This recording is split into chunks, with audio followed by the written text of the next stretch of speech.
נתחיל. בוקר טוב לכולם. אנחנו נכנסים היום וביום שלישי להדרכות מהירות, אבל שמאוד מחוברות למצב המיוחד שאנחנו נמצאים בו. תקשיבו, אנחנו כבר שנה באמת בבלגן של החיים שלנו, ואף אחד לא תאר לעצמו שנהיה במקום הזה. אבל כל פעם המציאות מציבה בפנינו אתגרים חדשים, כל פעם נדמה לנו שאולי ראינו את הכל, ואז אנחנו אומרים, לא ראינו את הכל, וכל פעם אנחנו מרגישים שאנחנו צריכים לעשות איזושהי רענון, ואיזשהו מתן מענה לצרכים שעולים בשטח, ואולי ליכולת שלנו כמטה לעזור לשטח, בצרכים היומיומיים והמאוד מורכבים שהוא נדרש אליהם. אז המפגש היום ממוקד באמת במנהלים יישובים ובעו"ס ורכזי קהילה. המפגש ביום שלישי יהיה ממוקד במדריכים, אבל כמובן שכולם מוזמנים להכל. ואני רוצה להגיד תודה רבה ליואב, שתכף יציג את עצמו, מעמותת משאבים, וזהו, וחבל על כל דקה, וקדימה, אנחנו מתחילים. רק דבר אחד, אם יש לכם שאלות, סוגיות, כמו שאנחנו תמיד עושים, תרשמו בצ'אט, סוזן פה נמצאת, מרכזת אותם, והיא תעביר אותם מתי שיואב יחליט, או שהוא עושה פאוזה, או לקראת הסוף, וכולם מוזמנים. אז בוקר טוב לכולם, ואני באמת מקווה שלא נצטרך לעשות יותר הכשרות כאלה. יאללה, קדימה. אז בוקר טוב, שלום לכולם. אני כבר אומר, אנחנו במציאות, וכמו שטלי אמרה, אנחנו במציאות מורכבת כבר מעל שנה, ו... ואם יש אזעקה ומישהו, אני עכשיו נמצא קרוב לגבול, ויכול להיות שיהיה אזעקה, אז אני מקווה שזה לא ישפיע על הזום הזה, אבל שנדע כולנו שזה גם יכול להיות ולתפוס אותנו תוך כדי. אז אוקיי, לפני שאני אגיד ככה מי אני וקצת אספר על משאבים, אני אגיד קצת על המפגש הזה. שישבנו וחשבנו, אז כן הבנתי שכל האנשים שפה עוסקים בקהילה, ואני אנסה תוך המפגש הזה לתת לנו גם כלים שעוזרים לעבוד עם קהילות, אבל מבחינתי המפגש הזה הוא גם קצת לעבוד, ויהיה לו חלק שהוא ידבר גם עלינו, או זה יכול גם להכווין את זה שכולכם פה מנהלים, אז גם מה עובר על העובדים שלכם,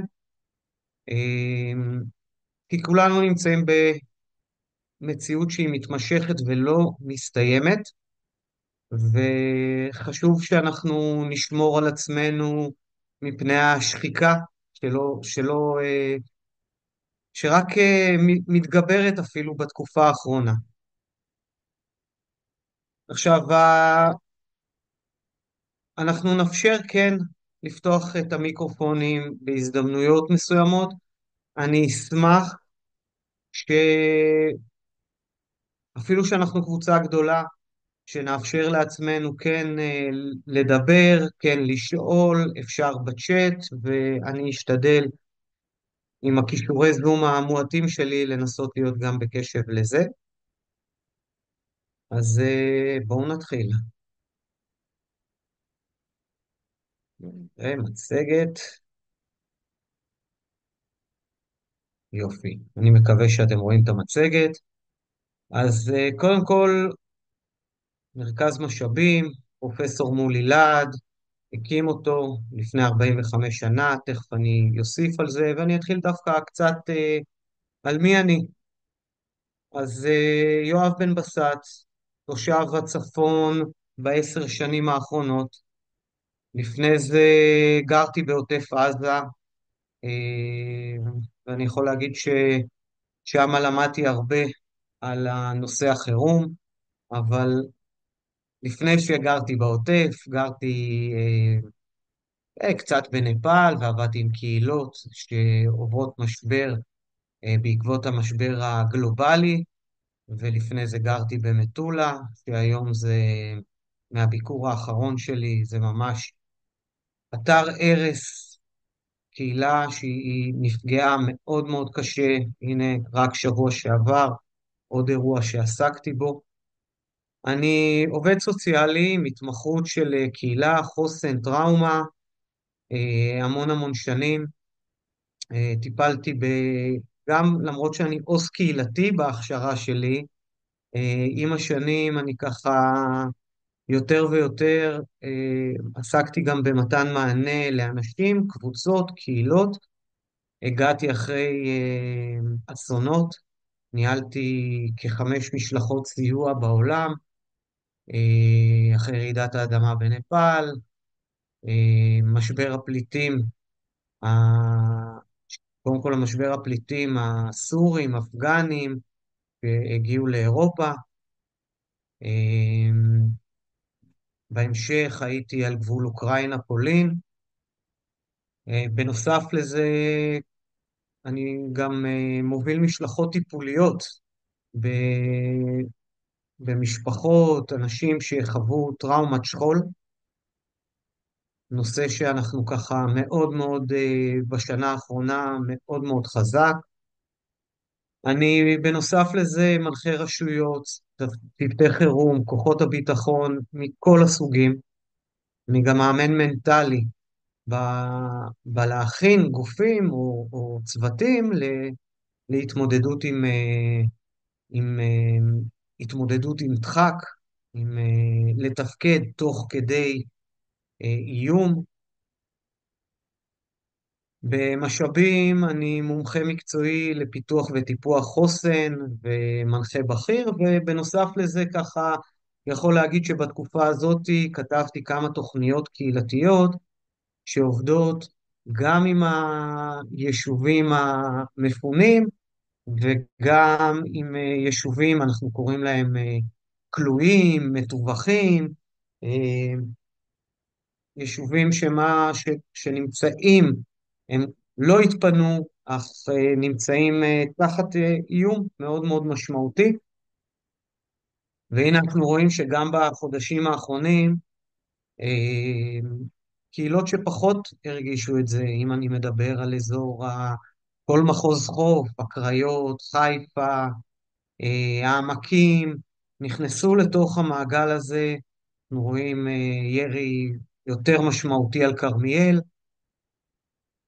אה, אני גם מגיב ראשוני למצבי קיצון, ככה כדוגמה, אחרי אירוע מג'דל שמס, 6:30 קיבלנו את הידיעה. אה, אני כבר הייתי שם אחרי 3 שעות, כבר הייתי בתוך היישוב, ועזרתי לרשות, מה שנקרא, להתחיל לעבוד בתוך המצב הזה של הכאוס הראשוני. עוד אני אדבר על זה, אני אציג לכם איזשהו מודל שלי מאוד מאוד עוזר. ובנוסף לזה, מה-7/10 אני במילואים. ממש ברגע זה הורדתי, לפני 20 דקות הורדתי את המדים, אחרי לילה שבו ככה לבשתי את המדים, ועד הבוקר עוד הייתי בהערכות מצב. אני איש פיקוד העורף, מנסה להביא את הידע שלי לתוך המציאות הזאת שלנו, גם בפיקוד העורף, בגזרה האזרחית. קצת על משאבים, הוקם, רשום פה 81, אבל כבר לפני 45 שנה, מולי הגיע לקריית שמונה, תקופה מאוד מורכבת, תקופה שבה אפילו אחרי תקופה שחדרו פדאיונים לקריית שמונה, תקופה של קטיושות, מרכז משאבים, אני ממש גאה להגיד, זה העמותה הראשונה שהתעסקה בתחום החוסן והטראומה. המון מהתפיסות שלה, מהמודלים שלה, מה שנקרא, הדהדו ומולי פיתח גם את מרכזי החוסן בדרום. אנחנו בצפון, יכול לבוא ולהגיד לכם, הלוואי וזה יתרחב, אבל אחרי עבודה מאומצת של כמעט 10 שנים, לפני 3 שנים פתחנו 2 מרכזי חוסן.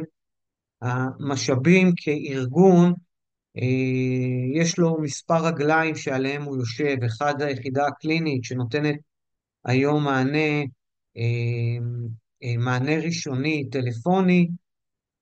בנוסף לזה יש טיפולים לפי נוהל חרדה. אני לא יודע אם אתם מכירים את זה, זה נוהל שהמדינה מאפשרת של 12 מפגשים, למרות שהיום אנחנו גם רואים 24 ו-36 מפגשים, וזה משהו שחשוב להכיר אותו, המדינה מאפשרת את זה, וזה שירות שכדאי להכיר וחשוב, וזה לא רק משאבים נותנים את הנוהל חרדה הזה, זה גם דרך ביטוח לאומי, וזה מאוד מאוד משמעותי, כי אנחנו רואים מה שנקרא שרמת החוסן, למרות שמדינת ישראל על כלל חברותיה ותושביה מציגים חוסן באמת מרשים, ואני אומר, בתור אחד שיש לו הרבה ניסיון בעולם, והיה המון המון חשש לפני המלחמה הזאת, עדיין פרטים, קהילות, אנחנו רואים פגיעה מאוד מאוד חזקה בחוסן, אני אדבר על זה גם. אז יש לנו את היחידה הקלינית, יש לנו את יחידת החוסן, שאני חלק ממנה, שנותנים מענים לארגונים, ובנוסף לזה יש לנו יחידת מחקר, שאנחנו פשוט מנסים לבחון את המודלים, את התיאוריות שמפותחות, ולראות שהדברים שאנחנו עושים באמת, יש להם תקפות, ולא עושים רק מהבטן, או מתוך איזשהו גחמה, אלא באמת שהדברים, ואני אנסה קצת להביא מתוך הידע המקצועי שאספנו לאורך השנים.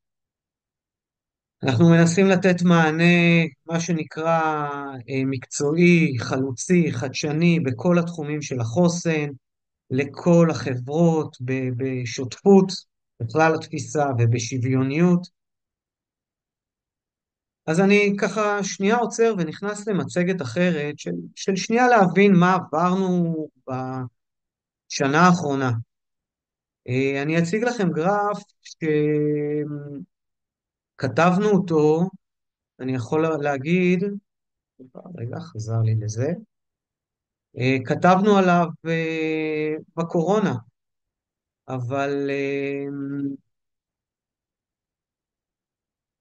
נראה אם רואים אותו.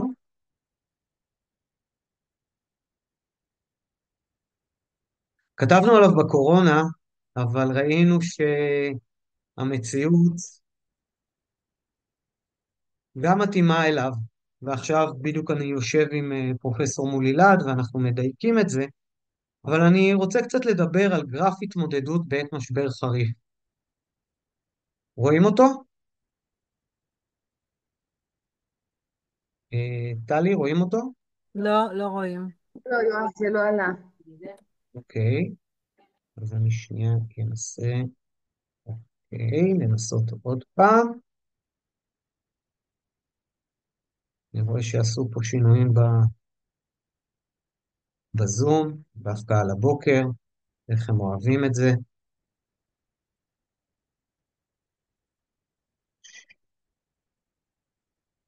אוקיי. רואים עכשיו מה עברנו בחודשים האחרונים? גרף התמודדות. כן, אז כן, הגרף עכשיו. הזה, כמו שאתם רואים, פותח, וה-CDC ככה הציגו אותו בתקופת הקורונה, ואני מאז שראיתי את הגרף הזה וכתבתי על זה עם פרופסור מולי להד, לי הוא עשה המון המון שכל. ובואו נדבר עליו. מה קורה לנו בעת משבר חריף, אם זה משבר קצר, אם זה משבר ארוך ומתמשך כמו שאנחנו חווים עכשיו. ואני שנייה רק כדוגמה רוצה להחזיר אותנו אפילו לשביעי באוקטובר, אבל מבחינתי זה גם לא השביעי באוקטובר, זה יכול להיות גם לפני 3 חודשים, שהיישובים שלכם, או אם יש פה אנשים ראיתי ככה בזווית העין שיש פה אנשים מהקריות ומחיפה, שנכנסו למעגל, מה שנקרא, של התיווכים. וזה באמת מתאים לכל דבר, גם ברמה האישית, גם ברמה הקהילתית, גם ברמה של המדינה. אפשר לראות את הגרף הזה. שלי אני חושב שהוא מאוד מאוד משמעותי, ואני מציע לכם גם להבין אותו. אז כמו כל דבר, אנחנו לפני השביעי לעשירי, או תקופה בתוך אפילו השנה הזאת, חיינו בשגרה, שגרה מסוימת.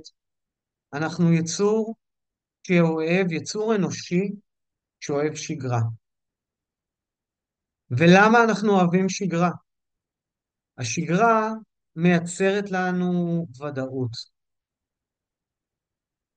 שגרה היא רציפות. עכשיו, למה הדבר הזה, הרבה פעמים, בטח בפיקוד העורף או בארגונים, בזמן מדברים על לשמר רציפות תפקודית.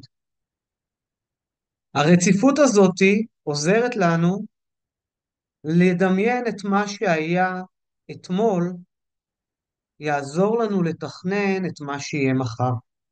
זה כמו גשר כזה. ברגע שאנחנו מכירים את החיים שלנו ואנחנו יודעים מה היה אתמול ומה השגרה, ואנחנו מייצרים לעצמנו שגרה, אנחנו יכולים לתכנן. בסוף הפחד הכי גדול, הפחד האנושי, זה פרויד אמר, ושם אני חושב שאיפשהו אני מסיים בפרויד עם ההסכמות שלי איתו, אבל הוא אמר שיש שתי כוחות שמחזיקים אותנו בני האנוש. אחד זה כוח החיים, השני זה כוח המוות. עכשיו, אם היינו קמים כל בוקר עם חשש מאוד גדול של היום ייגמרו חיינו, הסכנה אורבת הרי בכל פינה, ואם היינו כל היום בחרדות שלנו, לא היינו מסוגלים לתפקד. ותראו, אנחנו עושים כיצור אנושי דברים מאוד מאוד משוגעים. כולכם פה, אני מאמין, הגיעו היום לעבודה ברכב. אנחנו יצור שהולך, שיש קמ"ש. במקרה שלי אני מעדיף יותר על 2-3, ואנחנו מה שנקרא נכנסים לרכב ונוסעים 100-120 קמ"ש בכבישים היותר מהירים, ואנחנו לא חושבים על מה יכול לקרות לנו. אנחנו עולים על מטוסים. זאת אומרת, כל הדבר הזה שאנחנו לא מתעסקים בפחדים הקיומיים שלנו, זה בעזרת אותה רציפות. וכשאנחנו מדברים על רציפות, אנחנו מדברים על 4 רציפויות, ואני עוד אחזור אליהן. אנחנו מדברים על רציפות קוגניטיבית, מציאותית, הכרתית. אנחנו מדברים על רציפות תפקיד, רציפות חברתית, רציפות היסטורית. עכשיו, זה גם ברמה האישית, אבל זה גם ברמה הארגונית, קהילתית.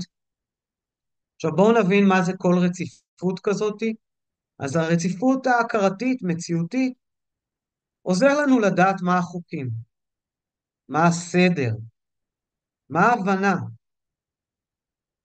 או אפילו אחרי השביעי, הקונספציות שחשבנו עליהן.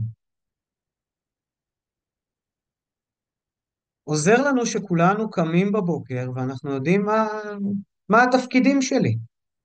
אני הולך לעבוד יש לי משימות מסוימות, אבל יש לנו גם עוד תפקידים. אם זה תפקידים בתוך הקהילה, אם זה תפקידים בתוך המשפחה. בתוך כל מעגל יש תמיד את המצחיקן, את זה שאוהב לדבר. זאת אומרת, יש כל מיני תפקידים שאנחנו מחזיקים בעצמנו ועוזרים לנו להכיר את עצמנו. עוד מעט ניכנס איפה זה גם פוגש אותנו ברמת הקהילה. פה בטח לתחום הקהילתי שאני בא ממנו, ואני מבין שרוב האנשים שפה עוסקים בקהילות, אז אנחנו כולנו יודעים כמה חשוב זה שאתה קם בבוקר ואתה יודע מי המעגלים החברתיים שלך. אז המעגל המאוד מאוד בסיסי שלנו, המעגל המשפחתי הקרוב, אבל אנחנו קמים בבוקר ומקל עלינו מבחינת הרציפות שאנחנו יודעים מי השכן שלנו. זה לא משתנה כל יום. מי החברים שלנו? מי האנשים שקורה לי משהו, אני פונה אליהם? מי הקהילה שלי שאני יכול לסמוך עליה? עוד רציפות שהיא מאוד מאוד משמעותית זה ההיכרות שלנו, מי אנחנו, איך אני מגיב לדברים, מה הרגשות שמובילים אותי, מה הדימוי, אני אדם חזק, עם חוסן, אולי אני אדם אסטרונאוט ושום דבר ככה מעופף לו בחלל ושום דבר לא נוגע בו. יש לנו ערכים שאנחנו גדלים והם עוזרים לנו, זה רציפות אפרופו שמתפתחת ככל שאנחנו גדלים. אנחנו סופגים ערכים. זה מעניין לשמוע, יצא לי לדבר עם ראש מועצת מטולה על הקהילה שלהם, וככה, אפרופו הערכים של חקלאות, של לקום בבוקר, תראו את אותו חקלאי שלצערי הכרתי, כמה הדבר הזה החזיק אותם, התפיסה הזאת שלהם. אנחנו קמים בבוקר, הערך שלנו לא לעזוב את האדמה, או עכשיו שאנחנו רואים, אפרופו את תחום המסיק, שגם בו אנשים נפגעו, כמה הדבר הזה, ערך האדמה או עבודת האדמה, כמה הדברים האלה מחזיקים אותנו. אז אמרנו, היינו בשגרה, ומה קרה לרציפות שלנו? אם זה בשביעי בעשירי, אבל אני גם בא ורוצה לבוא ולהגיד לכם, גם מי שנכנס לתוך המעגל לפני מספר חודשים, שמה שנקרא ירי, התרחב מאותם יישובי קו העימות, והוא עכשיו כבר, כמובן ראינו את זה גם איך זה פגע בכל מדינת ישראל, עם הירי התגובה של איראן, והנה עכשיו עוד פעם תחשבו על כמה שאנחנו חוששים מול התגובה, מה קורה עם הרציפות שלנו? מה קורה לנו שאותה רציפות נקטעת וקורה אירוע? אז הדבר הראשון שקורה אירוע הוא בלתי נתפס. כל החוקים, כל הנהלים, הכל משתנה. חסר לנו מידע, הוא מבלבל. גם התגובות שלנו, שאנחנו מכירים את עצמנו, משתנות. תחשבו על העבודה שלכם, כמה התפקידים או המשימות שלכם השתנו ברגע שהירי הגיע גם ליישובים שלכם, והאזעקות. אם משימות ישנות שעבדתם עליהן, פתאום אולי הוא כבר לא רלוונטי. משימות חדשות נכנסות. ברמה החברתית, אנחנו רואים פה משהו מאוד מעניין. מצד אחד, יש איזשהו רצון לפגוש אנשים, מצד שני אנחנו רואים אנשים שרוצים להימנע מאנשים. פגיעה במעגלים החברתיים.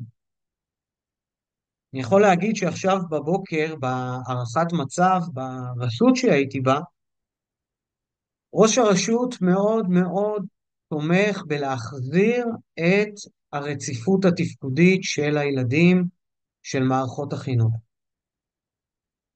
והוא עושה ככל יכולתו להחזיר את המסגרת החינוכית. אבל אז שמנו לב שאם אני מסתכל על המספרים, רק שליש מהילדים הגיעו. עכשיו, כשאני מדבר עם ההורים, חלקם אומרים, אני רוצה לשלוח, אבל הילד מפחד. אני עוד לא מדבר על ההורים שמפחדים, אני מדבר על הילד. הרבה תופעות של הסתגרות בתקופה הזאת. אני מקבל כל כך הרבה פניות על מקום שילדים מסתגרים בחדר ונמצאים בתוך העולם. הם כן אולי נפגשים עם החברים שלהם דרך הרשתות החברתיות, דרך משחקים, אבל הם נמנעים מאותו מפגש פיזי שהיה לפני זה. אנחנו רואים את הפגיעה במעגלים החברתיים. אני רק תחשבו על אותם יישובים שהתפנו, ועל אותה רציפות הזאת, הם היו רגילים לקום בבוקר, לדעת מי הקהילה שאיתם. פתאום הקהילה התפרקה, ובהתחלה ראינו אותם כן ביחד, אבל חלקם התפנו ביחד, אבל לאט לאט האנשים השתנו, וקהילות התחברו בתוך קהילת מנרה נמצאת עם מטולה, וכל מיני דברים שרציפויות חברתיות, מה שנקרא, השתנו. ברמה הזהותית שלנו, אין לנו ניסיון קודם להישען עליו. תסכימו איתי, אף אחד מאיתנו, גם הבוגרים פה שהיו במלחמות עבר, לא חווינו חוויה כזאת. מלחמה כזאת עם משך זמן, עם איום שהוא לא ידוע.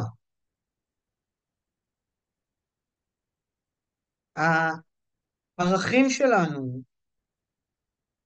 משתבשים, משתנים, תפיסות העולם שלנו, מה זה ישראל, מה זה ביטחון.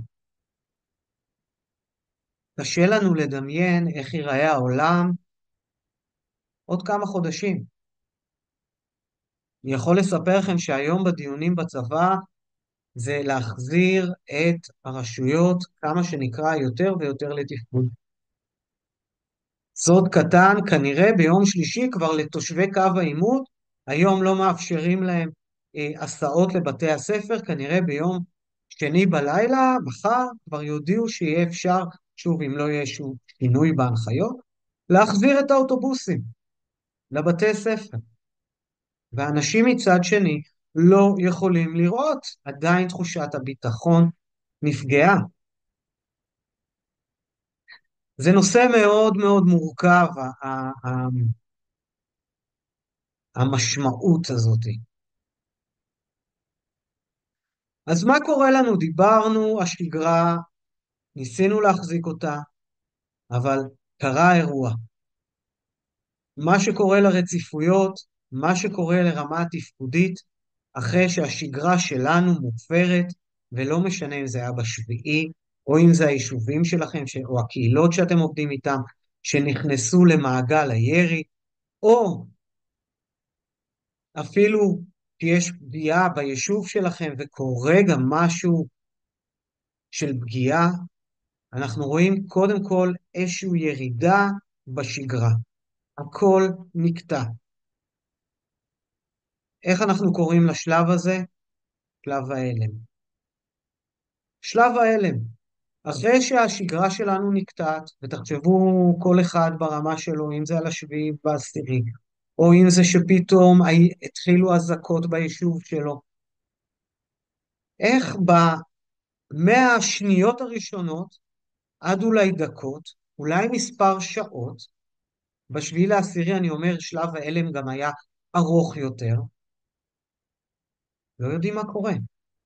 הכל מתערער לנו. אנחנו בשלב ההלם.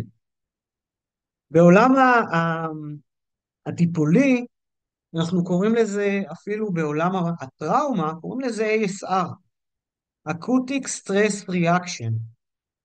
זה זמן שבו הגוף שלנו נכנס למנגנון, כל המנגנוני הישרדות מתחילים לעבוד. בעבר היינו מדברים על fight, flight, freeze, ילחם, ברח או יימנע.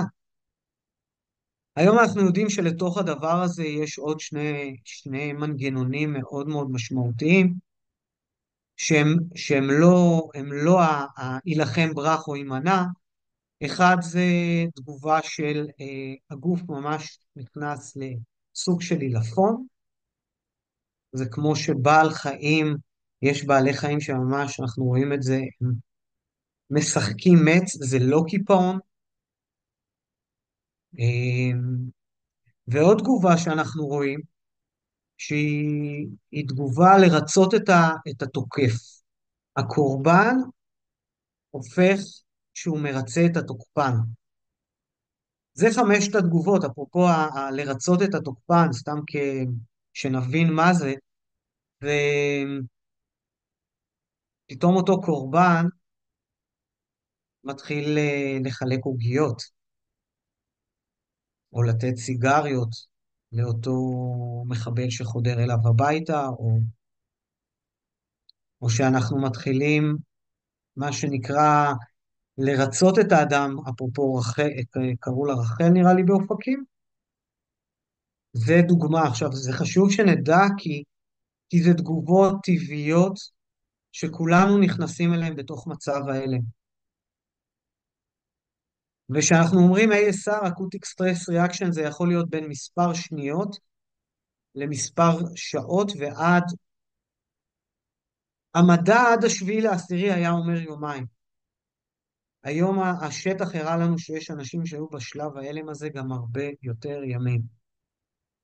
וחשוב שנדע, הנה לדוגמה, בדיוק אתמול דיברתי עם אחת העובדות הסוציאליות בתרשיחא, היה שם גם פגיעה ונהרג שם בחור רק לפני מספר ימים, ואנחנו רואים עדיין תגובות של הלם בתוך הקהילה. אז חשוב שנזכור את השלב הזה. ראינו את זה גם ברמה הארצית, את הדבר הזה, את ההלם של הימים הראשונים, שאחרי שקורה משהו, המערכות לא יודעות איך להגיב. אבל אז קורה משהו מאוד מעניין, אחרי שלב ההלם. אנחנו רואים פתאום איזושהי עלייה, איך אמרו בקורונה, אקספוננציאלית, עלייה חדה מאוד, שמה קורה שם? עלייה שאנשים מתחילים לתפקד, מתחילים לתרום, מתחיל מה שאנחנו רואים לו גיבוש קהילתי. אנחנו קוראים לזה, או המדע קורא לזה שם מוזר, קוראים לזה ירח הדבש. שלב ירח הדבש, זה שלב שבו כולם מוכנים לעזור.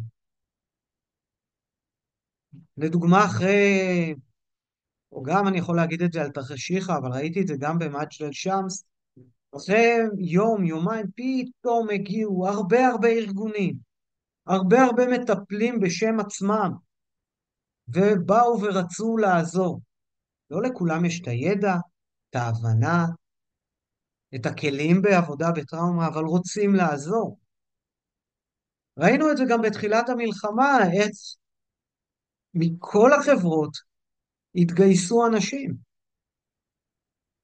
אם זה לעזור למפונים, אם זה לתרום לצבא דברים, לייצר גם קהילות שהתפנו, אנחנו רואים בימים הראשונים ראינו, אחרי מספר ימים, את הגיוס הקהילתי לנסות את אותה רציפות שנקטעה, לנסות לראות איך בונים רציפות חדשה.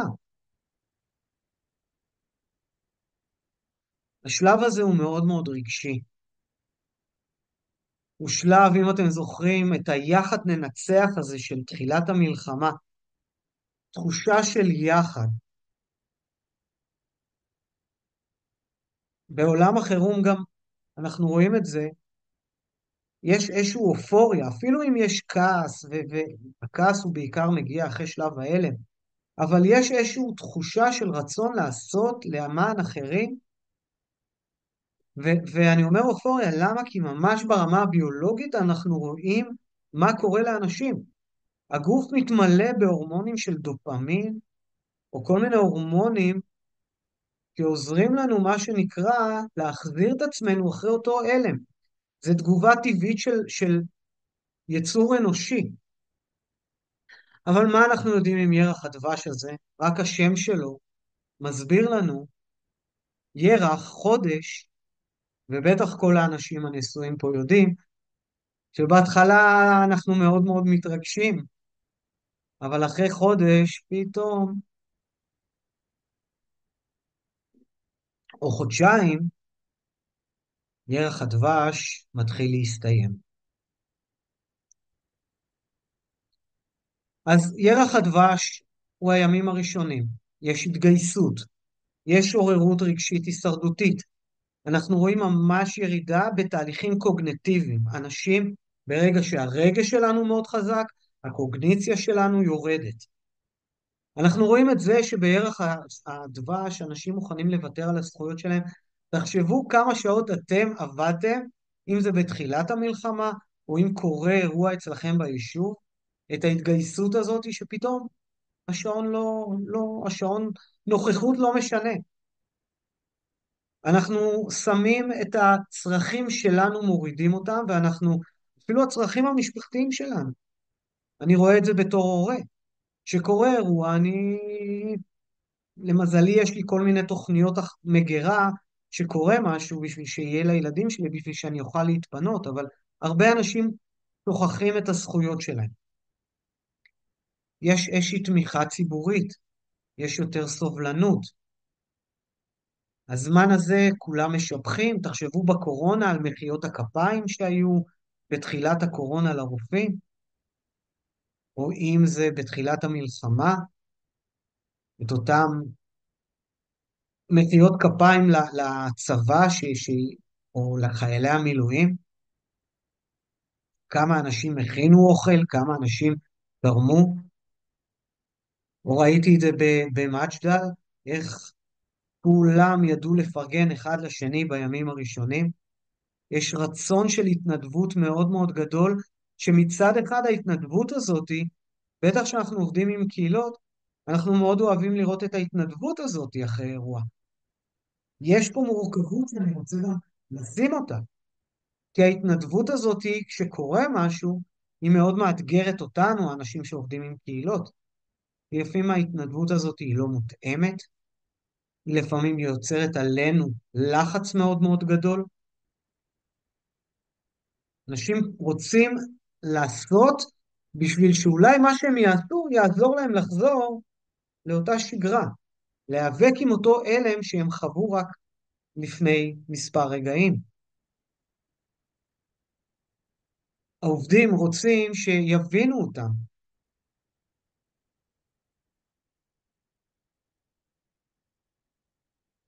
אבל השלב הזה, כמו שאני אומר, חולף. ואז שהוא חולף, אנחנו רואים ירידה מאוד מאוד גדולה.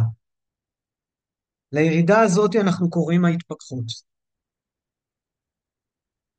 שם אנחנו עושים סוג של רשימת מצאי. אנחנו לא יכולים להשקיע כל כך הרבה אנרגיה כמו שהשקענו אחרי האירוע. עכשיו אם זה אחרי השביעי, תחשבו כמה עבדנו אחרי השביעי באוקטובר, או אם קרה לכם אירוע, תחשבו על הימים הראשונים, כמה אנרגיה השקעתם שם, ואז אנחנו מתחילים להתעייף. גם ברמה הביולוגית שדיברתי, הגוף שלנו יש לו יכולת מסוימת לקבל דופמין, שזה ההורמון שככה מעורר אותנו, ואז אנחנו מתחילים להתעייף. אם מקודם הרגשנו תחושה של יחד, אנחנו רואים להפך. אנחנו רואים סוג של היפרדות. אנחנו רואים כעסים. הכעסים, שכעס אם אני ככה אומר עליו איזשהו מילה, כעס הוא רגש טבעי. הבעיה היא שהרבה פעמים, בגלל שזה לא בשליטתנו, ואנחנו לא יכולים לכעוס על ראש הממשלה, או אלוף הפיקוד, או על האויב שלנו, שזורק עלינו טיל, או על ההחלטות של מנהל הרשות, או על הוועד המקומי של אותו יישוב, או כל הנהגה. לפעמים אנחנו לא יכולים לכעוס עליהם, כי הם לא לידינו. ואז מה שקורה, הכעס הופך לזעם. עכשיו, מה ההבדל בין כעס לזעם? שזעם הוא בלתי נשלט. שלב ההתפכחות הוא שלב לא פשוט. אנחנו מתחילים לשאול שאלות. מה הפסדנו? מה קרה לנו? מה לא היה בסדר? עכשיו, המציאות באופן בלתי נמנע, המציאות היומיומית שווה. גם אם קרה האירוע, אנחנו חייבים לחזור למסגרות חינוך. חייבים לתפקד כהורים. חייבים כקהילות להמשיך להתנהל. המערכת אומרת לנו, כבר מציבה לנו כל מיני תנאים, והיחד נפגם. רגשות עולים, כעס, טינה, ואיתה התשישות והעייפות, שחיקה של אותו לחץ שכל הזמן, שאנחנו כל הזמן מנסים להתארגן, והידיעה שההתאוששות והחזרה לשגרה תיקח זמן. עכשיו, זה שלב לא פשוט, שלב ההתפכחות, אבל יש לו תפקיד. יש לו תפקיד שהוא עוזר לנו ברגע שאנחנו מתחילים לשאול את השאלות ולהבין מה לא עבד, אנחנו מתחילים למצוא אולי פתרונות. עכשיו אני אגיד בתור אחד שכותב תוכניות, אני מנסה לזהות באיזה שלב אנחנו נמצאים כל רגע. ותסכימו איתי שהרבה מהקהילות שלנו נמצאות, או במדינת ישראל, ההתפכחות, ההתפכחות חוגגת. זה קרה אחרי, אם אני מסתכל על כל השנה הזאת, אז אחרי חודשיים שלושה פתאום חזרו ההפגנות במדינת ישראל. ראינו ירידה בהתנדבות.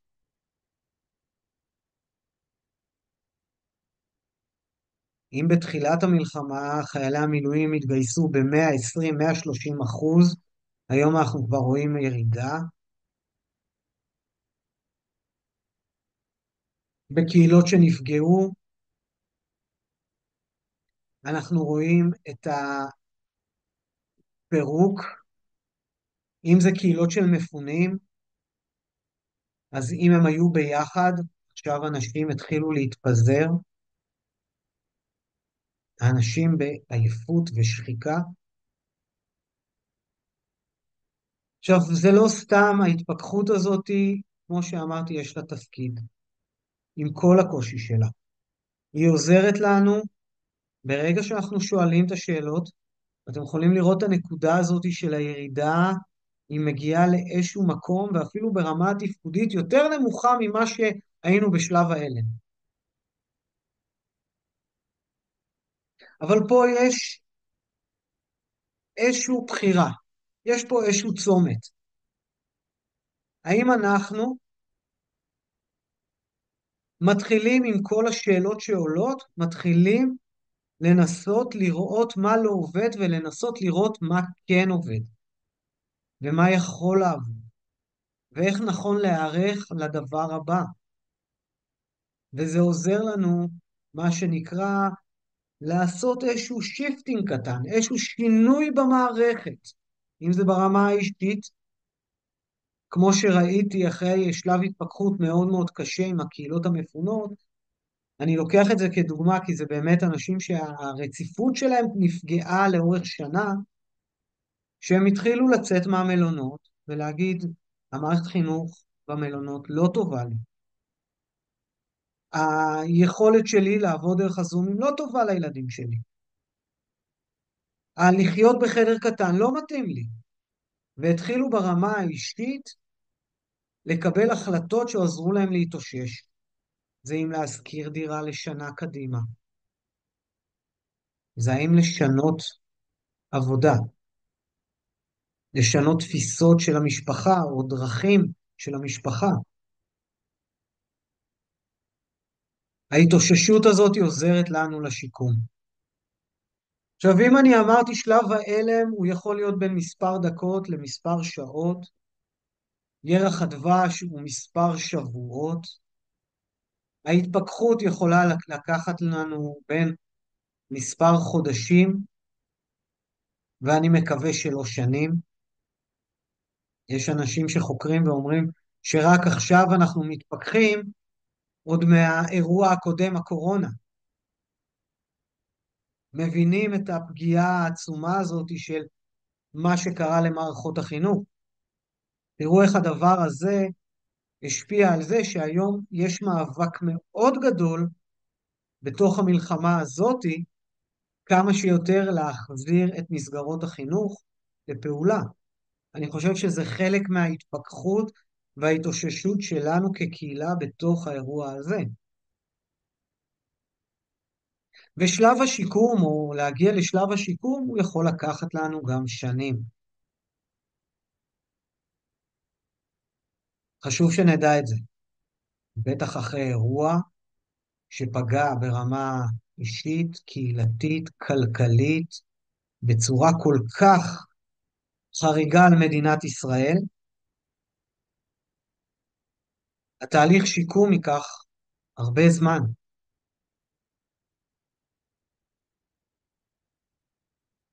אם שמתם לב, בגרף הזה בחרנו לשים את השיקום ואת השגרה החדשה פה בסוף, במקום יותר גבוה מהשגרה הקודמת. ופה לנו, אנשי הקהילה, אנשי הטיפול, אפילו הפרטניים, בקו מקביל, יש לנו מקום מאוד מאוד משמעותי. האם אנחנו נעזור לאנשים לעבור את השלבים האלה בתוך המשבר, ולעזור להם בעזרת טיפול, תוכניות, מענים מותאמים, לייצר שיקום שהוא יקדם את הקהילה, כי יש לנו פה הזדמנות. מה זה הזדמנות? הרבה פעמים שואלים אותי,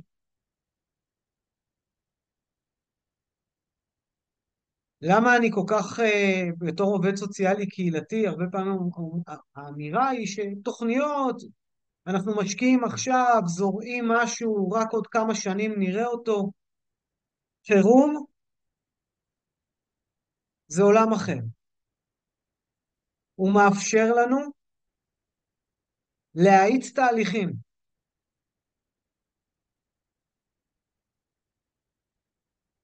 ופה יש לנו הזדמנות. ברגע שאנחנו מזהים איפה אנחנו נמצאים בתוך הגרף הזה, אנחנו יכולים, מה שנקרא, לבנות תוכניות מותאמות לדבר הזה.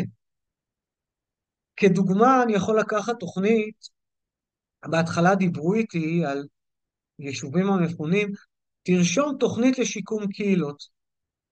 ואמרתי להם, חברים, איך אפשר לדבר על שיקום קהילות, שהקהילות נמצאות בשלב ההתפכחות, והנה הוספתי פה עוד חץ שמראה לנו שלא רק זה, יש עלינו איום שיכול להיות שנחזור לשלב ההלם. וקהילות מסוימות שנפגע היישוב שלהם, או שיש פגיעה בהם, הם חוזרים לשלב ההלם. אולי הוא יותר קצר. איך אפשר לדבר על שיקום? ואז כתבתי תוכנית שקוראים לה הדרך בה רציתי לחזור בחזרה, על פי שיר. תוכנית שהיא עוסקת בשלב ההתפכחות, בו אנשים, הכעס של האנשים בשחיקה, היחד הזה, כמו שאמרתי, נפגם, ולא רק זה, בתוך ההתפכחות קשה לנו לייצר תקווה. אז כתבתי תוכנית שהמטרה שלה היא לעשות, קודם כל לאפשר לאנשים לשבת ביחד במעגל, בתוך איזשהו setting ששומר את זה שהזעם לא יתפרץ, אלא לאפשר שיח מכבד. והזעם, כמו שאמרתי, היום אנחנו רואים, הוא מתפרץ לכל כיוון. ואם אנחנו לא יכולים לכעוס על האלוף הפיקוד, כמו שאמרתי, אז זה יוצא על הקהילה שלי, על המנהיגות בקהילה, ואם זה לא יוצא שם, אז אנחנו רואים יוצא בתוך הבית. והמפגשים האלה, מה שהם אפשרו, זה שנייה קצת לאבד את החוויה הרגשית של מה שאנחנו עוברים. אבל לא רק זה, הבנו שהתקווה נפגעה. איך יוצרים תקווה? היה פסיכולוג סניידר שכתב שאנשים בשביל תקווה צריכים איזשהו מפה קוגניטיבית. הם צריכים איזשהו, ואם זה כבר מתחבר לרציפות, הם צריכים איזשהו כיוון. כיוון לאן הם הולכים. ותראו כמה קשה לייצר תקווה בתוך המציאות הזאת שאנחנו לא יודעים לאיפה הדברים הולכים. אבל אם אני מדבר על חוסן, אז זה צריך להסתכל איך אנחנו מחזקים מיקוד שליטה פנימי, ולהבין שיש מה שנקרא מיקוד שליטה חיצוני, אין לי שליטה על כל הדברים, אין לי שליטה על הטילים שיפלו, אין לי שליטה על הנחיות פיקוד העורף. אבל כן, אני יכול להבין שלא הכל בשליטתי, אבל מה כן בשליטתי? ואיפה אנחנו בתוך הקהילה שלנו יכולים כן להשפיע. זה אולי בתהליכי קבלת החלטות, זה אולי באיך אנחנו מייצרים שיתוף ציבור בתוך הקהילה שלנו, איך אנחנו מייצרים לעצמנו מנגנונים חינוכיים, ולשם התוכנית שבהתחלה הייתה שיח, מתוך השיח הזה ניסינו לשמוע, וניסינו להיפגש עם כמה שיותר אנשים מתוך הקהילה, לשמוע מה בוער בכם.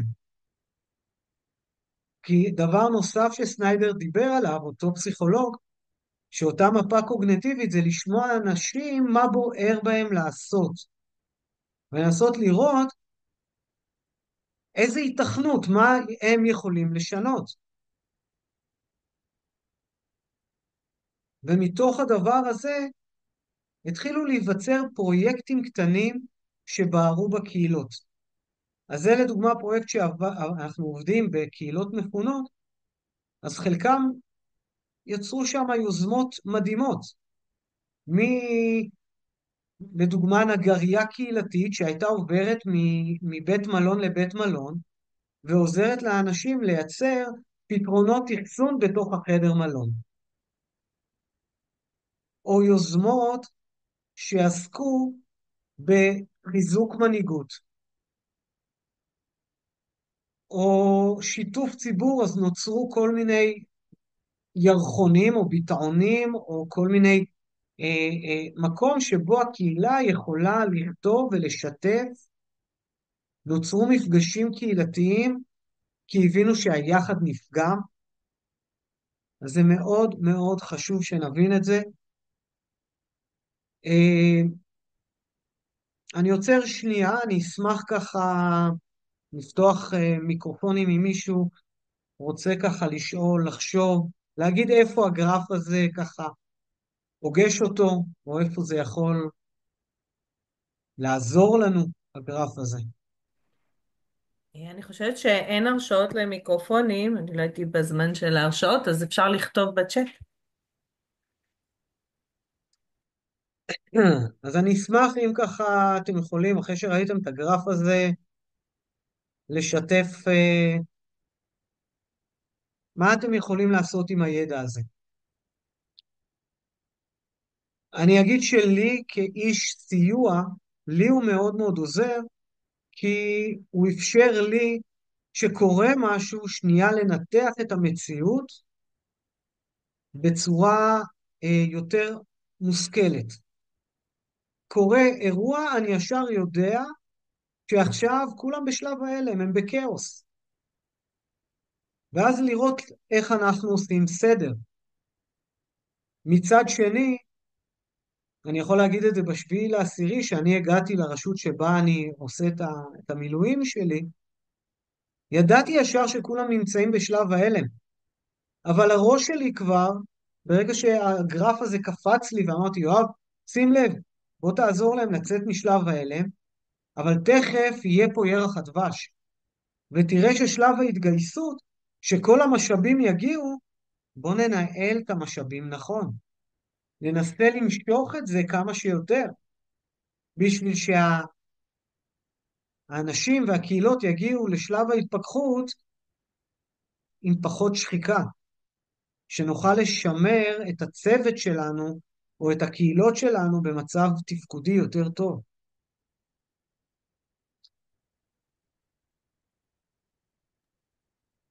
יואב, אם אנחנו מסתכלים, המפגש הזה ברובו הוא למחוז הצפון שנמצא כרגע, אני חושבת בשלב מעורב כזה, בין שלב ההלם ביישובים בהם הייתה פגיעה מיידית, בדיוק. ויישובים בהם יש איזושהי התארגנות והתפכחות, זאת אומרת, איפה אנחנו יכולים בתוך התוכניות הקהילתיות שבהם אנחנו עוסקים עם התושבים, בחיזוק, כן במניעת גם התנהגויות סיכוניות, אז זה משתלב מאוד במקום של ההתמודדות. כי הרבה התמודדויות הן עם התנהגויות סיכוניות, אם זה שימוש בחומרים, ונדליזם בשביל להחזיר את השליטה, אלימות לתחושת איזו שליטה אישית. האם אנחנו יכולים לדבר פה על איזה שהן תוכניות, איך אנחנו יכולים, מהם אבני הדרך בתוכנית כזאת עם האוכלוסייה שלנו? אז אני אגיד, אני אנסה להציג לכם את תפיסת העולם שאני בא ואומר, ברגע שהרציפות, הנה אני אציג את זה, תראו, יש פה אסון לאומי, חשוב שנדע את זה. יש פה אסון לאומי, ואנחנו לא נוכל לפתור את כל הבעיות. כמות הצרכים עצומה. לעומת זה כמות המשאבים, אם בהתחלה היה בשלב ההתגייסות שאמרו ניתן הרבה הרבה כספים, והמדינה, פתאום עכשיו אנחנו רואים עוד ועוד ועוד קיצוצים. זאת אומרת, וזה עוד פעם מראה כמה הגרף הזה משמעותי, ואני רוצה כן לחזור לרציפויות ולהגיד לכם, תחשבו מתוך הכלי של הרציפויות. אז דיברתי על 4 רציפויות, בואו אני אציג לכם מה אנחנו כן יכולים לעשות עם הדבר הזה, או איך לעסוק בו. אז קודם כל לזהות את אותן רציפויות. להסתכל איזה רציפויות מתפקדות. להסתכל, וזה בכלל התפיסה שלנו כמרכז משאבים, אנחנו כל דבר, בתפיסה מולי מאוד מוביל את זה, זה לשאול את האנשים או את הקהילות מה עוזר לכם, ולראות מה מתפקד. לראות איזה רציפויות השתבשו, ואז לאתר את אותן רציפויות שלא מתפקדות, שנקטעו לגמרי. התפיסה אומרת, תתחילו עם אלה שמתפקדות. תנסו לחזק אותן. לייצר ראשי חץ. אלה שנפגעו והשתבשו, כל אלה שהשתבשו, תנסו לראות מה אפשר לייצב אותם. תכף אני אראה את זה גם בצורה יותר, מה הצורך של קהילה או אדם בתוך הדבר הזה. ברציפויות שאינן מתפקדות לגמרי, זהו שותפים. כמה הדבר הזה משמעותי, כי אמרתי, אנחנו באסון הומניטרי. אנשים מפחדים להגיד את זה במדינת ישראל. עכשיו, אסון הומניטרי, אנחנו לא יכולים, אנחנו כארגון או כאנשים, לתת פתרונות להכל. צר לי לאכזב. איפה האקס פקטור שלנו? זה לזהות מעגלי תמיכה שקיימים, אם זה בחברה הישראלית, אם זה בתוך הקהילות שלנו, אנשים שהנושא הזה בוער בהם, ולנסות להפעיל אותם. לא הכנסתי את זה לפה, אבל יש איזשהו, היפנים שהם, וזה מתחבר גם לעוד תיאוריה, אמרו שבאסון הם מחלקים את זה משולש לשלוש צלעות. יהיה את אלה שמה שנקרא פגועים, האקוטיים, אלה שלא מתפקדים. אז תזהה אותם. האינסטינקט הבסיסי שלנו הוא לרוץ ולטפל בהם כאנשי קהילה, כאנשי טיפול, כאנשי חברה, זה לראות מישהו שזקוק לנו וללכת אליו.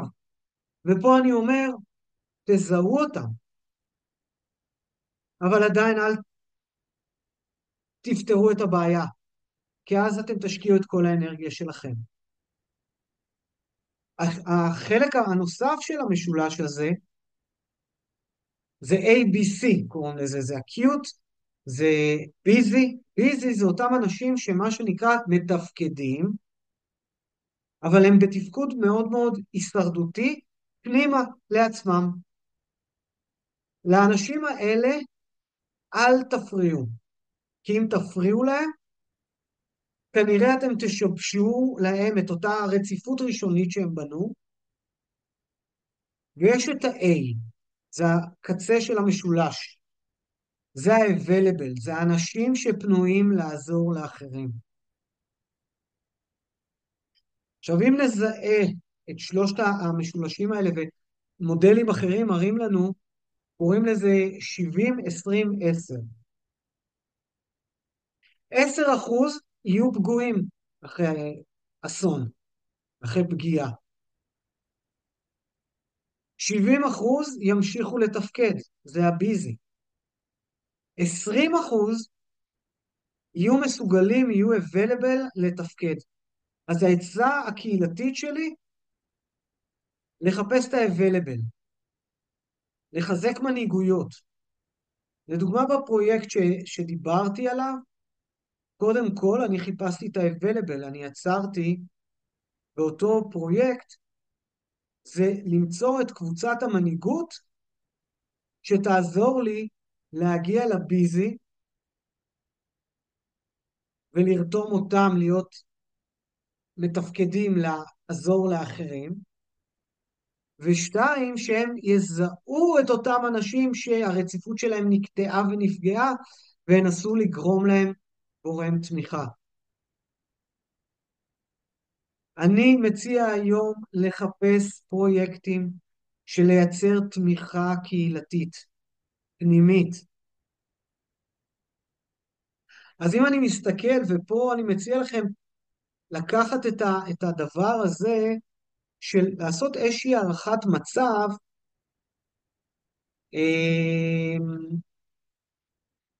על פי עקרון הרציפויות שדיברנו. ואתם יכולים לראות, ברמת הפרט, אחרי שקורה משהו זקוק למידע, אותה מפה קוגניטיבית שדיברתי, תוכניות פעולה, כיוונים אלטרנטיביים, קהילה, לעזור לה לאסוף ולנתח מידע. לעזור לה לייצר צפי מציאותי של מה הולך להיות. לעזור לה להפיק לקחים ממה שקרה. תוכניות או מעשים שיעזרו לה להפיק לקחים. זה יחזק את החוסן שלהם. נפל אצלנו עכשיו טיל, היה אצלנו אזעקה, אנשים לא עשו, בואו נפיק לקחים. יש אצלנו עכשיו הרבה אנשים שלא יוצאים מהבית, בני נוער. בואו נפיק לקחים. נבנה לזה תוכניות מגירה. ניתן מידע אמין, ואיפשהו ננרמל אפילו קצת את מה שאנחנו חווים. אנחנו נמצאים באירוע מטורף. קצת לנרמל את זה.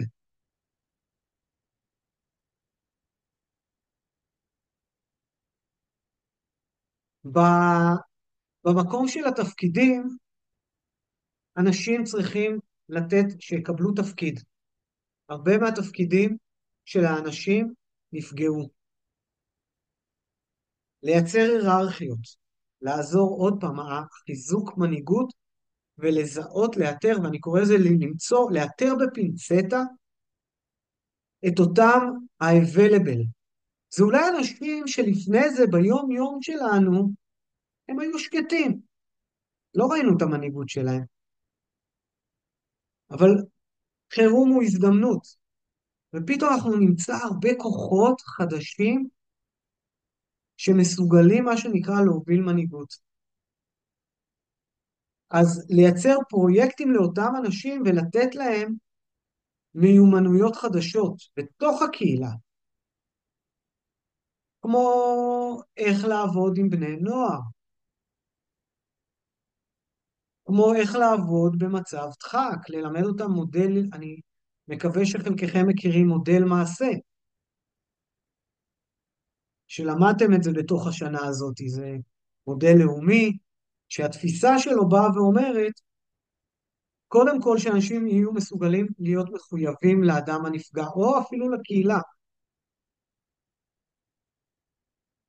זאת אומרת שקהילה, ואני לוקח את מודל מעשה ועושה אותו קהילתי, אני מקווה שאצל חלק אצלכם אין עכשיו אזעקות, כי אני פה על קו הגבול ואני שומע את היציאות. אז המקום של מחויבות, שהמנהיגות בקהילה באה ואומרת, אני פה בשבילכם.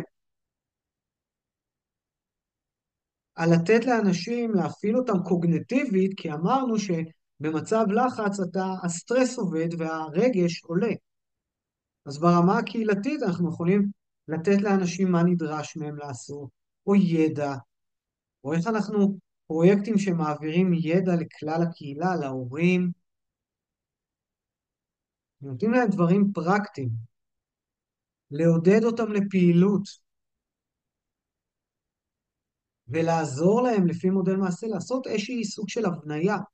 מה עברנו? אפילו כמו הגרף הזה שעכשיו הצגתי, הוא סוג של הבניה. להבין מה היה לנו, מה קרה לנו ומה הולך להיות בעתיד. זה עוזר לנו בכל התהליך. ברציפות החברתית, לעודד כמה שיותר פרויקטים של עבודה יחדיו. כמו שאמרתי, לייצר משהו קרובים, חברים, תומכים, לייצר מעגלי תמיכה, לשתף, לתת לאנשים כמה שיותר שיתוף באחריות, שהם יבינו, זה לא רק עלינו. אנחנו לא מסוגלים לבד, אנחנו צריכים אתכם. אתם תעשו את השינוי. לקדם כמה שיותר פעולות חברתיות שהן מאפשרות, כמו שאתם רואים פה בפרט, והרגשה של ביחד והדדיות, ושהוא פוגש אנשים שהם מוכרים לו. ברציפות ההיסטורית, אז דיברנו על מנהיגות. לעסוק בדברים של ערכים מוצרים משותפים. בגלל שהרבה ערכים נפגעו. אז לזהות את אותם ערכים שעכשיו נפגעו, ולנסות לייצר כמה שיותר יעדים ומשימות לאנשים. לשבח את האנשים גם על הצלחה במשימות קטנות. האנשים זקוקים שנרמלו קצת את הסיטואציה. שיגידו להם, חבר'ה, זה שאתם חווים ככה, זה שיש עלייה באלימות, זה שיש עלייה, לא נעים להגיד, בפגיעות מיניות, זה חלק מתוך האירוע הזה, מתוך התקופה הלא נורמלית. לצערי, זה תגובות שהן נורמליות לאירוע אסוני. אבל כן, אם אנחנו נראה שהדבר הזה הוא גם ישתנה, ונאמין שאנחנו יכולים להתפתח מהדבר הזה. עם כל הקושי, מהקושי לומדים.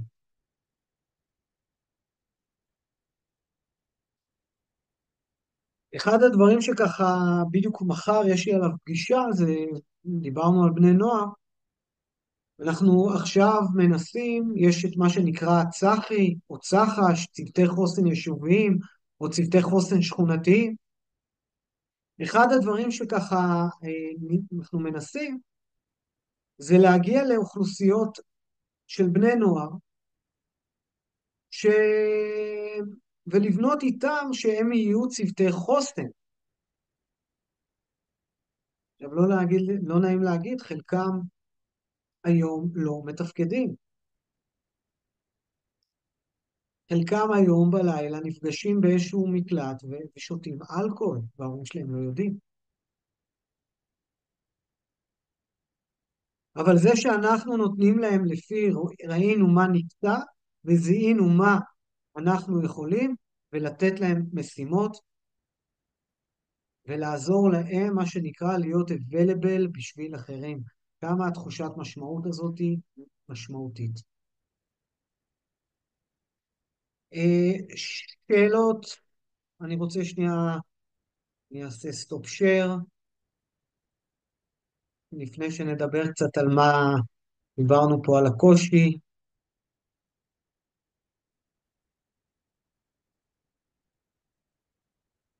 יש למישהו איזושהי שאלה, מחשבה?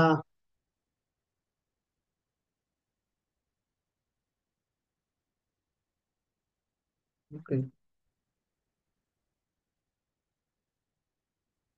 הייתה פה שאלה, מה בעצם האירוע שגורם לשינוי, שזה יעבור להתאוששות וכלפי שיקום?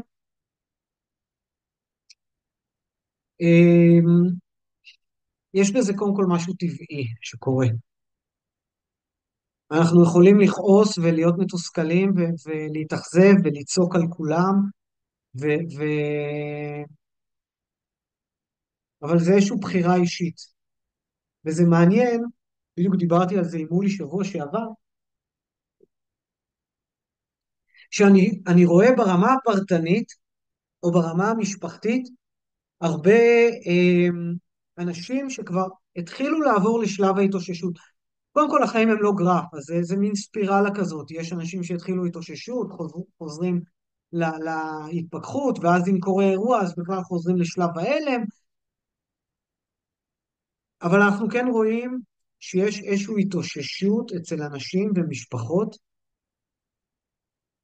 ועדיין ברמה הקהילתית, הרבה קהילות נמצאות בשלב ההתפכחות. בטח קהילות שחוות את האירוע הזה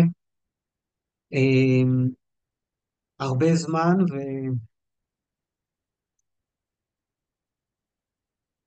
ואני חושב שאם עוזרים לאבד את השלב הזה ולקבל אותו ולנרמל אותו, שזה מה שאנחנו חווים עכשיו. אנחנו כולנו בשחיקה, עייפים. וכן לשאול את השאלה, מה יעזור לנו עכשיו? תשאלו את האנשים, לאנשים יש ידע לקהילות, יש ידע מדהים. רק לא תמיד שואלים אותם. ואז אם שואלים אותם, וזה מה שעשיתי במפגשים שלי עם הקהילה, ברגע שאני שואל אותם, אוקיי, הבנו, איבדנו, הבנו שאנחנו מתוסכלים, ראינו את זה, את המהלך הזה של מה עברנו, אז אני אומר, מצד אחד לתת לאנשים לספר מה עברנו, אבל מצד שני, לאפשר כן לאנשים לבוא ולהגיד מה עכשיו יכול לעזור לנו. יש לאנשים ולקהילות תשובות מאוד חכמות. והם הרבה עוד פעמים יודעים יותר טוב מאיתנו, אנשי המקצוע, מה נכון להם. אז לייצר הרבה שיח, הרבה מפגשים של שיח, הם מאוד מאוד מאוד משמעותיים. הכי עוזר עכשיו טיול שנתי לתאילנד. מצוין, זה לוקח אותי גם לשלב הבא. כי כולנו נמצאים באיזושהי שחיקה, ואני רוצה גם לדבר על זה. השחיקה הזאת היא משפיעה עלינו, ופה אני רוצה להגיד, איך אנחנו יכולים עכשיו עם השחיקה שלנו כאנשים, כמנהיגים, כמובילים, איך אנחנו בכלל יכולים, איפה, לי אין כוח, די, האוויר נגמר לי, אני במילואים שנה, אני עובד עם כיתות כוננות וקהילות, ובכלל, אני יכול לספר ברמה האישית שלי, המשפחה שלי התפנתה. אשתי והילדים היו מפונים כמעט שנה. אני עייף, שחוק. מאיפה יש לי את הכוחות האלה? לקום כל בוקר ולעבוד. זה לא פשוט, חברים. אז קודם כל, בואו נהיה בחמלה לעצמנו, על המורכבות הזאת, ונדע שלא נצליח. אנחנו עושים את מה שאנחנו יכולים. משפט חכם שמולי ככה אמר, זה מה שזה עכשיו, תגידו את זה לעצמכם, ושאתם עושים את מה שאתם יכולים במסגרת המציאות הלא נורמלית הזאת, ולהגיד את זה גם לעובדים שלכם. רק המשפט הזה הוא מייצר אנרגיה, שוואלה, זה טוב, זה חשוב לשמוע את זה. אז אני חוזר למצגת ואני אומר, כולנו בסירה אחת. אנחנו כולנו חווים במציאות טראומטית. יש לנו את מה שאנחנו קוראים לו גם תשישות החמלה. תשישות חמלה זה מושג שככה פיגלי ב-95 טבע אותו. המקום הזה שבו אנחנו כאנשים, הנותני שירות, פוגשים אנשים עם קשיים, והקושי שלהם, מה שנקרא, נספג אלינו. אנחנו במציאות טראומטית משותפת. זה לא שזה היה לפני המלחמה והיינו פוגשים נערים עם סמים ואז זה לא, אני מגיע בסוף היום הביתה שלי ויכול להתנקות, אבל פה לא. האיום גם פוגש אותי, האיום פוגש את הילדים שלי. מה שהאנשים שאנחנו עובדים איתם גם מאיים עליי. מאוד חשוב שנבין את זה, אנחנו במציאות טראומטית משותפת. תראו, האובדן של איבוד השגרה הוא עצום. הוא לא חייב להיות רק אובדן של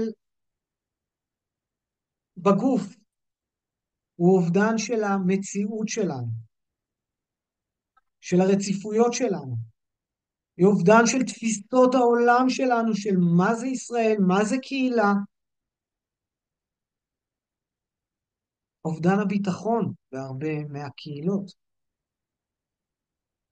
מהבנה הנה עכשיו נכנסו לבנון, אבל עדיין הטילים נוחתים עלינו.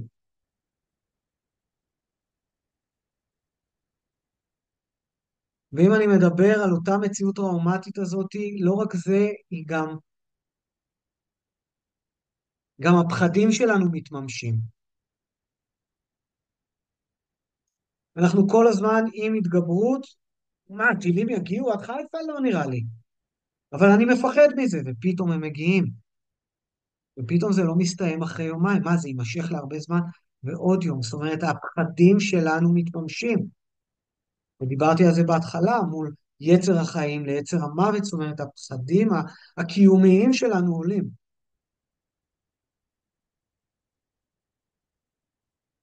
ועקב החשיפה הזאת, אנחנו רואים, המצגת עברה,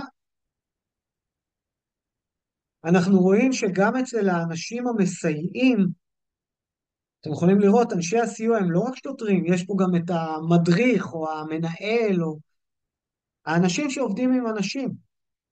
אנחנו רואים שיש השפעות ארוכות טווח של דחק. איך אנחנו רואים את זה? שהמציאות הטראומטית המשותפת היא נחוות על ידי כולם, כמו שאמרתי. זו מציאות מורכבת שנמצאים באבל בו זמנית, ומתפתחת טראומטיזציה משנית. אנחנו רואים הרבה אנשים שאותה שחיקה מייצרת אצלם סימפטומים טראומטיים. עכשיו, מה צריך שזה יקרה? אירוע בעל פוטנציאל לגרימת טראומה קולקטיבית, אפשר לסמן וי. האירוע, אסון, אירע לאחרונה, אפשר לסמן וי, כולנו בתוך אירוע. גם המטפל או המגיש עזרה הוא גם שייך לקהילה הנפגעת, אפשר לסמן וי. אנחנו חשופים לחומר טראומטי כל הזמן, כל יום. זה פוגע בנו בצורות שונות ומרובות. ואנחנו נמצאים באתגר, וזה באמת חלק שאני בא ואומר לכם. האתגר הוא מורכב, כי מצד אחד אנחנו נדרשים לסייע לאנשים, אבל אנחנו גם צריכים בתוך עצמנו בו זמנית להחלים מהשחיקה והאתגר הלא נגמר הזה. מצד אחד אנחנו מצפים מאיתנו שנהיה איש של ודאות. יואב, יש לנו 5 דקות? אין בעיה. אנחנו, כמו שאמרתי, לשקם רציפויות מול אותן רציפויות שנקטעו. לארגן, וזה גם קצת זרקתי בהבניה, ככל שאנחנו נעזור לאנשים לארגן את החוויה שלהם, זה מאוד מאוד משמעותי. לחבר את האנשים למערכות תמיכה, שגם אצלנו מערכות התמיכה נפגעו. אנחנו ממש רואים את התהליך המצטבר הזה של תשישות, ואני רוצה שתזכרו את זה, ואני כן מנרמל את זה קצת, שנזכור את זה, וזה בסדר שזה מה שאתם חווים, אם זה מהאי נוחות, שזה רק רגזנות, רגשנות, פגיעה בריכוז, ועד אפילו שחיקה והתמוטטות רגשית של עובדים שלנו, או רצון לעזוב, או שיפוט גרוע. בואו נהיה בחמלה לדברים האלה. ופה אני, לקראת הסוף, רוצה לחזור עוד פעם על המקום של הכוחות, ולהזכיר לנו, ואפילו כמה שאני אומר, שהדברים האלה אנחנו רואים שבתוך משברים, אנשים יכולים לצמוח. אתם, העובדים שלכם, הקהילות שלכם. יש למידה מתוך הניסיון. וברגע שאנחנו מייצרים משימות, אנחנו רואים שאנשים גם יכולים לבוא ולהגיד לעצמם, ביצעתי עבודה טובה. זה מתוך מחקר שהראה לנו מה קורה לאנשים, מצד אחד שהם חווים משבר, אבל גם איפה זה חיזק אותם. האנשים מגבירים את הביטחון שלהם, ואנחנו רואים צמיחה אישית בתוך המשבר. היום אנחנו כבר מדברים לא רק על פוסט-טראומה, אלא על צמיחה פוסט-טראומטית. ואם זה חוזר למקום של קהילות וצמיחה, בואו נאפשר מרחב צמיחה. ניגע נאפשר חמלה, נייצר תפקידים, נגביר תחושות חוזק ברמה האישית של כל אדם ואדם, נאפשר שינוי רוחני, אמוני, אמונה לא רק בחוץ, אלא אמונה בעצמנו, ולייצר מיזמים שמחזקים את האמונה של האנשים ביכולות שלהם. ולכם אני בא ואומר, תחפשו גם קודם כל, לפני מה שאתם עוזרים לאחרים, זה לחפש את מקורות התמיכה שלכם. וזה מחקר שבא ומראה לנו איזה דברים יכולים לעזור לנו. שיחה עם חברים, סופרוויז'ן, קרובי משפחה, לחזק את האמונה שלנו דווקא בתוך הדברים האלה, לחזור לפעילות גופנית, שהרבה מאוד ירדו ובעיקר את המקום הגופני מילאו באוכל, לנסות למלא את עצמנו. בדיוק היום בבוקר נסעתי ואמרתי, יאללה, מה התחביב שלא עשיתי, שהפסקתי? כולנו זקוקים לזה.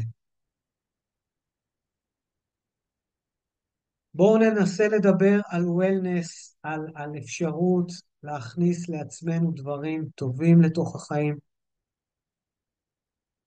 וכל אחד מכם, אם אני ככה לסיכום, קחו את השקף הזה, תנסו היום, לפני שאתם רצים לתוכניות הגדולות, לכם, לעובדים שלכם. שבו איתם, תדברו איתם. איפה אתם נותנים זמן לעצמכם? מה טוען לכם את המצברים? ומצד שני גם להסתכל איזה דברים גומרים לכם את המצבר. להביא את זה למודעות. לאפשר להכניס דברים שנותנים לנו כוח. תחפשו קשר בין אישי ממוקד ובעל משמעות שיוכל לעזור לכם. אם זה בתוך הצוות שלכם, אם זה בין השותפים שלכם, אם זה חבר שהיה לרשותכם בעבר, ובגלל כל הטירוף הזה פחות דיברתם. אנחנו כולנו זקוקים. אתם תהיו חזקים בשביל האחרים. ושקף אחרון באמת, יש מתהילים, הפכת מספדי למחול, פיתחת סקאי ותעזרני שמחה. זאת אומרת, הפסוק הזה אומר לי, שאם נתמקד במה שיש, במה שלא השתנה, אפרופו רציפויות, במה שכל אחד רוצה ויכול לתרום לעשייה ביחד, אם נתבונן בתעצומות הנפש, בהתגייסות החברתית, האזרחית, למען העם והחברה, אם נצליח להעמיד מול האמת האיומה של האסון, את הנחישות, לחזק את התקווה, העשייה החברתית שקורית בכל פינה, העשייה הקהילתית, נמצא לאט לאט את שביבי האור האלה שיחברו אותנו לקרן אור, ואני מקווה שלאור גדול, שנצח את החושך הזה שכולנו חווים, זה בידיים שלנו, לא בידיים של אף אחד. חברים, תודה לכם, מקווה קצת נתתי בתוך המפגש הזה,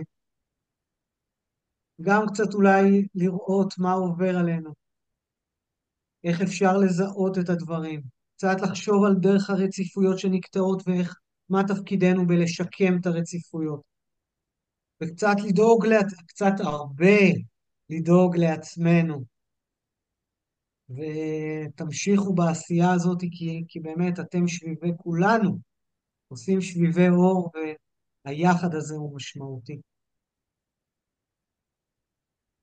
יואב, תודה רבה. אני חושבת שהאמירת הסיכום שלך עם השביבי אור, עם החמלה לעצמנו, המקום שבו אנחנו, אם אנחנו ניתן לנו, ניתן גם לאחרים, אני חושבת שהוא ככה מסכם את כל התהליך הזה שעברנו, להבין, הגרף הזה מבחינתי עשה לי המון סדר. אני גם מגיעה מהעוטף, וככה כל העולם הזה ומציעה את מה שאתה אמרת ככה, כן, לקחת את השיחות האלה, הן מתנות גדולות שניתנות, אז מי שצריך עזרה מושטת וקיימת והיא בחינם. ולנו ברמה המקצועית, לקחת מתוך אותו דבר ולצאת אחרי הזיהוי הזה, לצאת אל התוכניות שלנו ולדוינג והפעולה והעצמה שאנחנו נותנים לאחרים ולנו בקהילות שאנחנו עובדים איתם. אז באמת תודה רבה רבה על כל הדבר הזה וכל הכלים בסוף, אתה לא יודע כמה אני רשמתי וצילמתי פה, זה פשוט היה כלים, כלים, כלים, אני חושבת שכל כך חשוב ומשמעותי לנו, ושנדע ימים טובים ושקטים. אני יכולה להגיד שאפילו ברמה האישית יש פה רעמים כרגע, ואצלי זה נחווה כאיזה רגע צריך להזין למשהו, אז אנחנו לוקחים את כל הדברים, ושוב תודה. אנחנו נפגשים שוב לא איתך, אבל ככה עם השותפיך ביום רביעי בשעה 12, לתת כלים לשיח וזיהוי ועבודה עם נוער למדריכי המוגנות, מדמצים ומאתרים, שעובדים איתנו. אני יודעת שהשבוע הזה יצא מאוד מאוד עמוס בזומים, כי גם מחר אנחנו נפגשים בזום, כי אנחנו נמצאים עכשיו בחודש של מניעת אלימות, שאני מקווה שנהפוך אותו לחודש הלאומי למניעת אלימות, ואנחנו מחר מתחילים מפגש שפותח 3 מפגשים בנושא אלימות בזום, אז כל המשתתפים כאן יהיו איתנו גם מחר, וחלקם יהיו איתנו גם ביום רביעי, אז אני חושבת שככה שבוע מאוד אינטנסיבי של למידה. עם זאת, הרגשנו שאנחנו מחויבים לתת לכם את הכלים, בהמשך לכל מה שעברנו. הזכרת את מודל מעשה, ההתמודדות עם דחק, כל הדברים האלה, התחלנו אותם בזומים קודמים שעשינו, והם כולם מוקלטים ונמצאים לשירותכם באתר הרשות. אז שוב, תודה רבה יואב, ותודה לכם שאתם איתנו, ונתראה מחר. אז המשך יום טוב. תודה, להתראות.